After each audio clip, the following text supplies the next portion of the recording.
सर्व मंगल मांगल्ये शिवे सर्वार्थ साधिके शरण्ये त्र्यंबिके गौरी नारायणी नमोस्तुते। हर हर महादेव, जय भोलेनाथ। नमस्कार, मैं साधना पांडे मार्गदर्शन पे आपका स्वागत करती हूँ।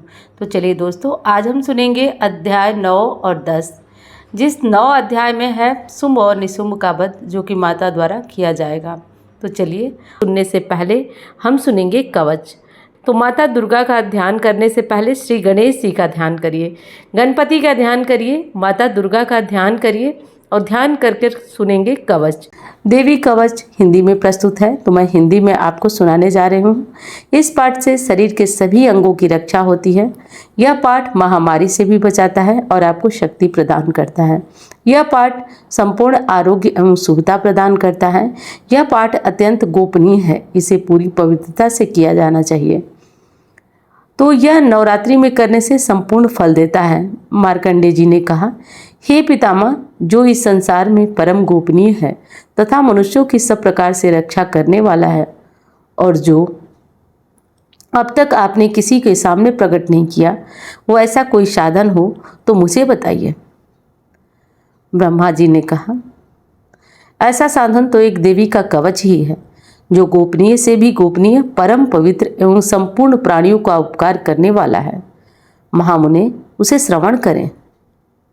प्रथम नाम शैलपुत्री है, दूसरी मूर्तिका, तीसरी ब्रह्मचारिणी, तीसरी ब्रह्म स्वरूप चंद्रघंटा के नाम से प्रसिद्ध है, चौथी मूर्ति को कुष्मांडा कहते हैं, पांचवी का नाम स्कंद माता है, देवी के छठे रूप को कात्यायनी कहते हैं, सातवां कालरात्रि है, आठवां महागौरी के नाम से प्रसिद्ध है, नवी दुर्गा का नाम सिद्धिदात्री है। ये सब नाम सर्वज्ञ देव भागवन के द्वारा ही प्रतिपादित हुए हैं। ये नाम सर्वज्ञ महात्मा वेद भगवान के नाम से ही प्रतिपादित हुए हैं। जो मनुष्य अग्नि में जल रहा हो, रणभूमि में शत्रुओं से घिर गया हो, विषम संकटों में फंस गया हो, तथा इस प्रकार भय से आतुर होकर जो भगवती दुर्गा की शरण में प्राप्त हुए हो, उनका कभी कोई अमंगल नहीं होता। युद्ध के समय संकट पड़ने पर जो उनके ऊपर कोई विपत्ति दिखाई नहीं देती, उनके शोक, दुख और भय की प्राप्ति नहीं होती। जिन्होंने भक्ति पूर्वक देवी का स्मरण किया, उनका निश्चय ही अभ्युदय होता है। देवेश्वरी, जो तुम्हारा चिंतन करते हैं, उनकी तुम निसंदेह रक्षा करती हो।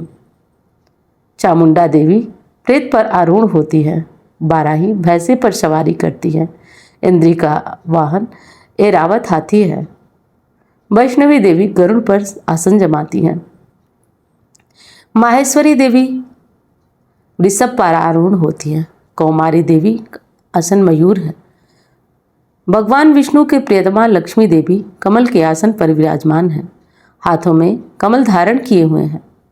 वृषभ पर आरूढ़ देवी महेश्वरी श्वेत रूप धारण कर रखा है। ब्राह्मी देवी हंस पर बैठी हुई है और सब प्रकार के आभूषणों से विभूषित है।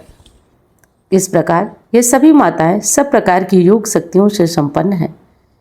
इसके सिवा और भी बहुत सी देवियां हैं जो अनेक प्रकार के आभूषणों की शोभा से युक्त तथा नाना प्रकार के रत्नों से सुशोभित हैं। ये संपूर्ण देवियां क्रोध से भरी हुई हैं और भक्तों की रक्षा के लिए रथ पर बैठी दिखाई देती हैं।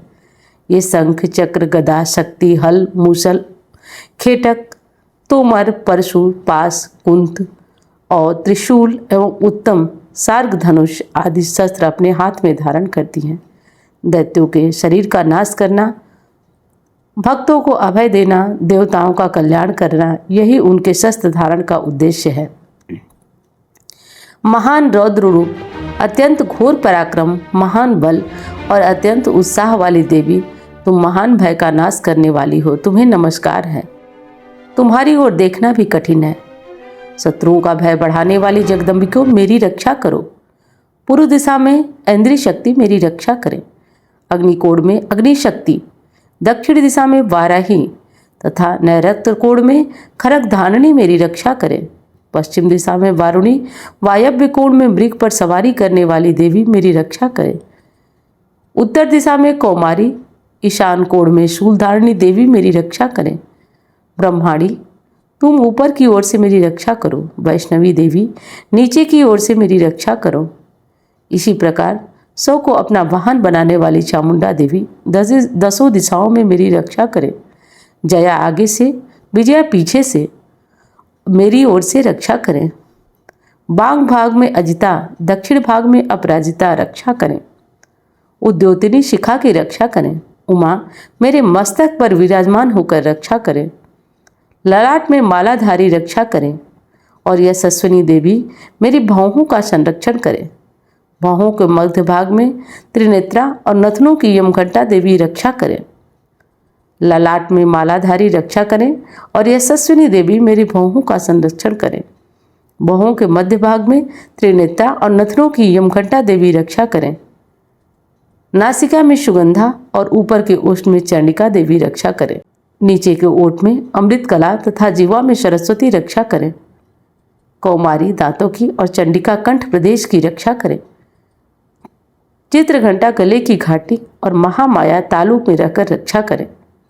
कामांठी ठोड़ी की और सर्वमंगला मेरी वाणी की रक्षा करें। भद्रकाली ग्रीवा में और धनुधरी पृष्ठवंश में मेरुदंड में रहकर मेरी रक्षा करें। कंठ के बाहरी भाग में नीलग्रीवा और कंठ की नली में नीलकुबरी रक्षा करें। दोनों कंधों में खड़ग धारनी और मेरी दोनों भुजाओं में वज्र धारनी रक्षा करें। दोनों हाथों में दंडिनी और अंगुलियों में अंबिका रक्षा करें। शूलेश्वरी नखों की रक्षा करें। कुलेश्वरी कुष्ठी पेट में रहकर मेरी रक्षा करें। महादेवी दोनों स्तनों की और शोक वन विनाशिनी देवी मन की रक्षा करें। ललिता देवी हृदय में और शूलधारणी उदर में रहकर मेरी रक्षा करें। नाभि में कामिनी, गुहा भाग में गुहेश्वरी रक्षा करें। पूतना और कामिका लिंग की और महिष वाहिनी गुदा की रक्षा करें। भगवती कटी भाग में और विंध्यवासिनी घुटनों की रक्षा करें। संपूर्ण कामनाओं को देने वाली महाबला दोनों पिंडलियों की रक्षा करें। नारसिंही दोनों घाटियों की और तेजस देवी दोनों चरणों के पृष्ठ भाग की रक्षा करें। श्रीदेवी पैरों की उंगलियों में और तलों में, पैरों के तलों में रक्षा करें। अपनी दाढ़ों में रहकर भयंकर दिखाई देने वाली दृष्टांग कराली देवी नखों की और ऊर्ध्वकेशनी देवी केशों की रक्षा करें। रोम वालियों के छिद्रों में कौवेरी और त्वचा की बागेश्वरी देवी रक्षा करें। पार्वती देवी रक्त मज्जा, वसा, मांस, हड्डी और मेद की रक्षा करें। आंतों की कालरात्रि पित्त की मुकुटेश्वरी रक्षा करें। मूलाधारी आदि कमल केशों में पद्मावती देवी और कफ में चूड़ामणि देवी स्थित होकर रक्षा करें। नख के तेज में ज्वालामुखी रक्षा करें। जिसका किसी अस्त्र से भेदन नहीं हो सकता वह अभेद्या देवी शरीर की समस्त संधियों में रक्षा करें। ब्राह्मणी देवी आप मेरे वीर की रक्षा करें। छत्तेश्वरी छाया की तथा धर्म धारिणी देवी मेरे अहंकार, मन और बुद्धि की रक्षा करें। हाथ में ब्रज धारण करने वाली वज्रहस्ता देवी मेरे प्राण, अपान, व्यान, उदान, समान वायु की रक्षा करो। कल्याण से शोभित होने वाली भगवती कल्याण शोभना मेरे प्राण की रक्षा करे। रस, रूप, गंध, स्वाद और स्पर्श इन सभी विषयों का अनुभव करने वाली योगिनी देवी रक्षा करें तथा सत्वगुण, रजोगुण और तमोगुण की रक्षा सदा देवी नारायणी करें। वाराही आयु की रक्षा करें। वैष्णवी धर्म की रक्षा करें। चक्रिणी चक्र धारण करने वाली देवी यश, कीर्ति, लक्ष्मी, धन तथा विद्या की रक्षा करें। इंद्राणी मेरे गोत्र की रक्षा करें।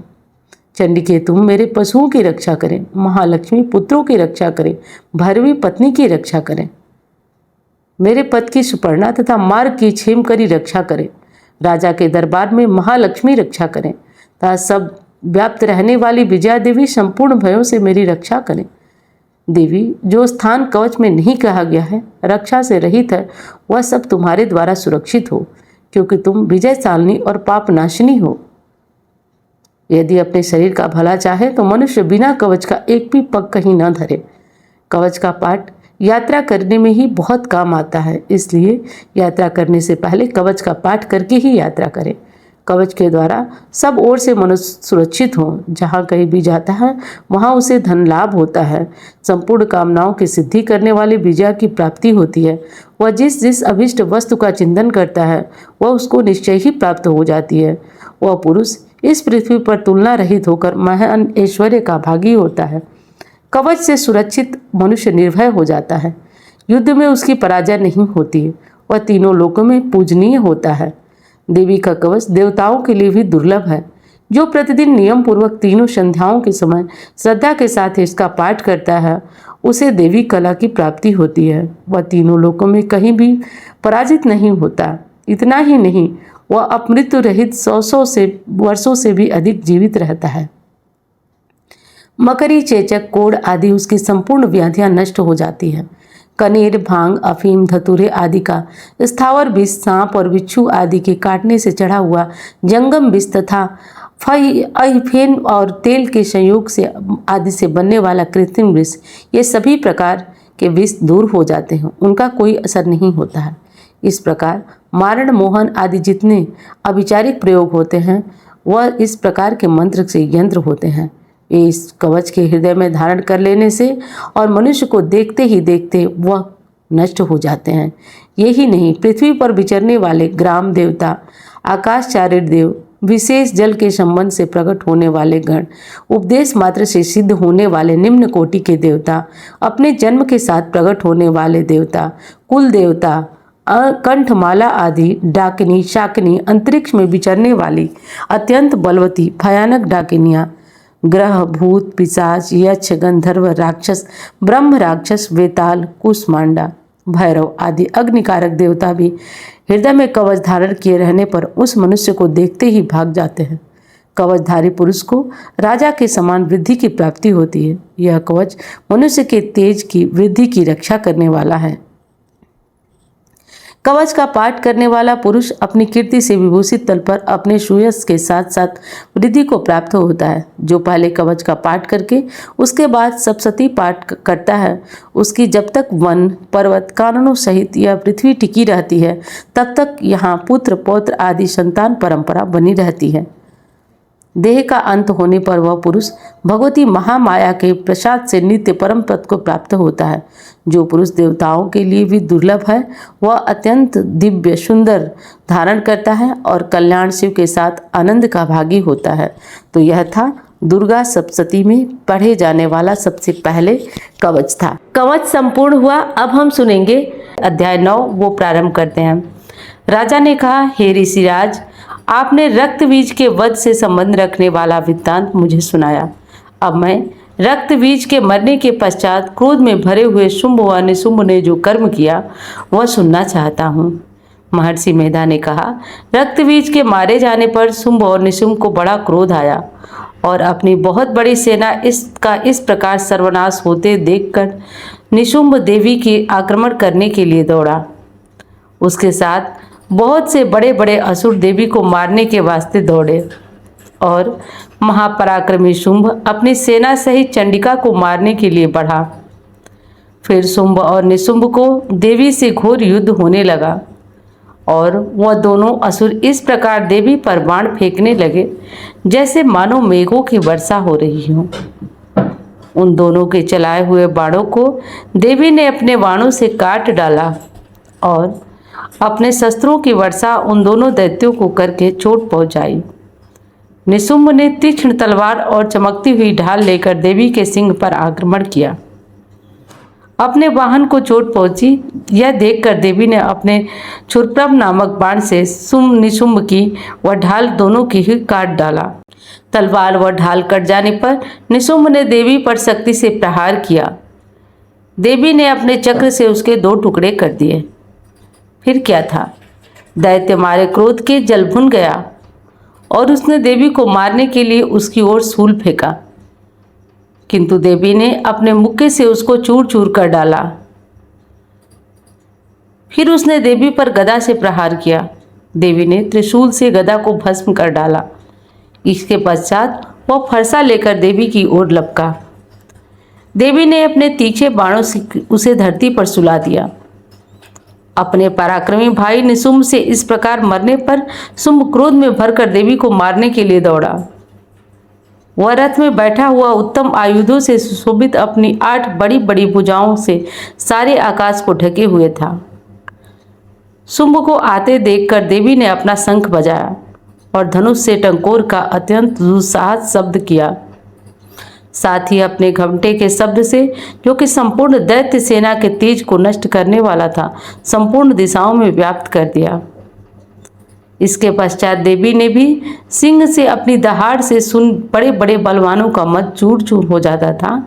आकाश, पृथ्वी और 10 दिशाओं को पूरित किया। फिर आकाश से उछलकर काली ने अपने दांतों तथा हाथों को पृथ्वी पर पटका। उसके ऐसा करने से ऐसा शब्द हुआ जिससे कि उससे पहले के सारे शब्द शांत हो गए। इसके पश्चात शिवदूती ने असुरों के लिए भय उत्पन्न करने वाला अट्टहास किया, जिसे सुनकर दैत्य थर्रा उठे और शुंभ को बड़ा क्रोध हुआ। फिर अंबिका ने उसे अरे दुष्ट, खड़ा रह ऐसा कहा। आकाश से सभी देवता जय हो बोल उठे। शुंभ ने वहां आकर ज्वालाओं से युक्त एक अत्यंत भयंकर शक्ति छोड़ी, जिसे देख देवी ने अपनी मलको नामक शक्ति से उसे काट डाला। हे राजन, फिर शुंभ के सिंहनाद से तीनों लोग व्याप्त हो गए और उसकी प्रतिध्वनि से ऐसा शब्द हुआ जिसने इससे पहले कभी शब्दों को जीत लिया था। शुंभ के छोड़े गए बाणों को देवी ने और देवी के छोड़े गए बाणों को शुंभ ने अपने बाणों से काटकर सैकड़ों हजारों टुकड़ों में परिवर्तित कर दिया। इसके पश्चात जब चंडिका ने क्रोध में भरकर शुंभ को त्रिशूल से मारा तो वह मूर्छित होकर पृथ्वी पर गिर पड़ा। जब उसकी मूर्छा दूर हुई तो वह धनुष लेकर आया और अपने बाणों से उसने देवी काली और तथा सिंह को घायल कर दिया।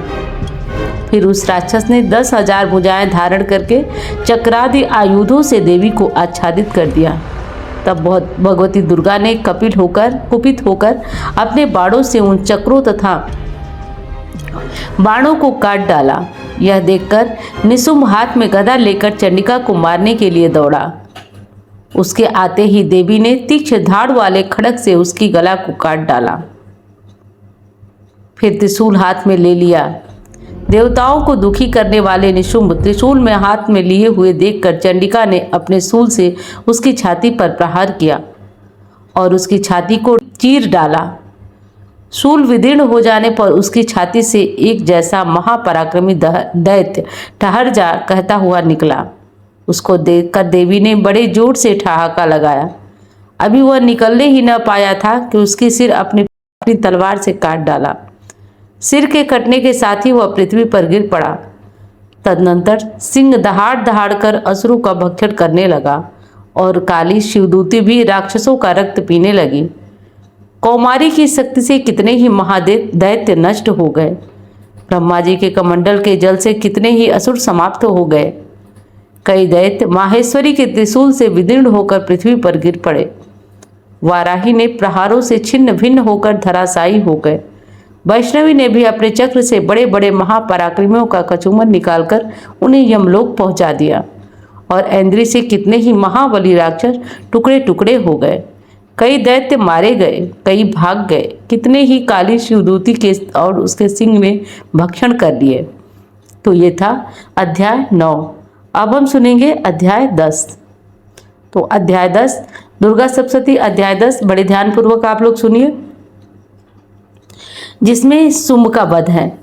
महर्षि मेधा ने कहा, हे राजन, अपने प्यारे भाई को मरा हुआ तथा सेना को नष्ट हुई देखकर मैं क्रोध में भरकर दैत्यराज शुंभ से कहने लगा, दुष्ट दुर्गे, तू अहंकार और गर्व मत कर, क्योंकि तू दूसरों के बल से लड़ रही है। देवी ने कहा, हे दुष्ट, देख, मैं तो अकेली हूँ। इस संसार में मेरे सिवा दूसरा कौन है? यह सब मेरी शक्तियाँ हैं। यह सबकी सब मुझ में प्रविष्ट हो रही है। इसके पश्चात ब्रह्माणी आदि उस देवियों के शरीर में लीन हो गई और देवी अकेली रह गई। तब देवी ने कहा, मैं अपनी ऐश्वर्य शक्ति के अनेक रूपों में यहाँ उपस्थित हूँ। उन सब रूपों को मैंने समेट लिया है। अब अकेली ही यहाँ खड़ी हूँ, तुम भी यहीं ठहरो। महर्षि मेधा ने कहा। तब देवताओं तथा राक्षसों को आते देखते देखते तथा शुंभ तथा देवी में भयंकर युद्ध होने लगा। अंबिका देवी ने सैकड़ों अस्त्र शस्त्र छोड़े। उदय दैत्यराज ने भी भयंकर अस्त्रों का प्रहार आरंभ किया। देवी के छोड़े हुए सैकड़ों अस्त्रों को दैत्य ने अपने शस्त्रों से काट डाला। इस प्रकार शुंभ ने जो अस्त्र छोड़े उनको देवी ने अपनी भयंकर हुंकार के द्वारा ही काट डाला। दैत्य ने जब सैकड़ों बाण छोड़कर देवी को ढक दिया, क्रोध में भरकर देवी ने अपने बाणों से धनुष का नष्ट कर डाला।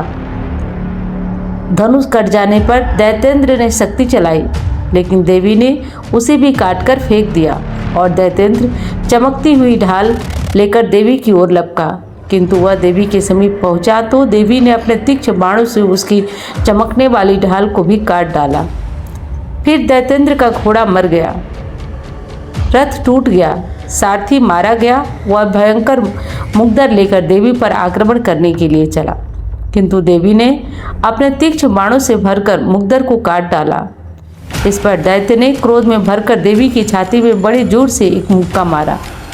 दैत्य ने जब देवी को मुक्का मारा तो देवी ने भी उसकी छाती में जोर से एक थप्पड़ मारा। थप्पड़ खाकर पहले तो दैत्य पृथ्वी पर गिर पड़ा, किंतु तुरंत ही वह उठ खड़ा हुआ और वह देवी को पकड़कर आकाश की ओर उछला और वहां जाकर दोनों में युद्ध होने लगा। वह युद्ध ऋषियों और देवताओं को आश्चर्य में डालने वाला था। देवी आकाश में दैत्य के साथ बहुत देर तक युद्ध करती रही। फिर देवी ने उस आकाश में घुमाकर पृथ्वी पर गिरा दिया। दुष्ट आत्मा दैत्य पुनः उठकर देवी को मारने के लिए दौड़ा। तब उसने अपनी ओर आता हुआ देखकर देवी ने अपनी छाती को विदीर्ण करके उसको पृथ्वी पर पटक दिया। देवी के त्रिशूल से घायल होने पर उस दैत्य के प्राण पखेरु उड़ गए और उसके मरने पर समुद्र, द्वीप, पर्वत, पृथ्वी सब कांपने लगे। तदनंतर उस दुष्टात्मा के मरने से संपूर्ण जगत प्रसन्न और स्वस्थ हो गया तथा आकाश निर्मल हो गया। पहले जो उत्पात सूचक मेघ उत्कापात होते थे वह सब शांत हो गए। उसके मारे जाने पर नदियां अपने ठीक मार्ग से बहने लगी। संपूर्ण देवताओं का हृदय हर्ष से भर गया और गंधर्वियां सुंदर गान करने लगी। गंधर्व बाजे बजाने लगे और अप्सराएं नाचने लगी। पवित्र वायु बहने लगी। सूर्य की कांति स्वच्छ हो गई। यज्ञशालाओं में बुझी हुई अग्नि अपने आप प्रज्वलित हो उठी और चारों दिशाओं में शांति फैल गई। तो ये था अध्याय 10। अब कल की कथा में हम सुनेंगे अध्याय 11। तो पसंद आई हो वीडियो तो लाइक करना मत भूलिएगा। चैनल को आपने सब्सक्राइब नहीं किया तो ज़रूर कर लीजिएगा, इससे मेरा भी हौसला बढ़ता रहेगा। तो मैं मिलती हूँ अब अन्य वीडियो में। धन्यवाद।